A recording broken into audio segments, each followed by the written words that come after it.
Hello. Sir এখন ছুটিতে, আর তুই এক্সট্রা ক্লাস করছিস? এ ভাই, তুই কি করে জানলি? কাকিমাকে ফোন করেছিলাম তো, কাকিমাই বলল। আমিও বললাম স্যার এখন ছুটিতে। এ ভাই, এটা তুই কি করলি?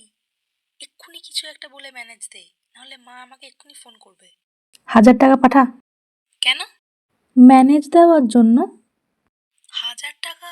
একটু কম কর না। নো দরদাম, সেম রেট। তুই রিতাকে ফোন করে জিজ্ঞাসা কর না, আমি তো এক্ষুনি ওর থেকেও 1000 টাকা নিলাম। এবার তোর থেকে যদি আমি কম নিই, ওর থেকে তো আমি 1000 টাকায় নিয়েছি, তাহলে তো পার্শিয়ালিটি করা হয়ে যাবে না?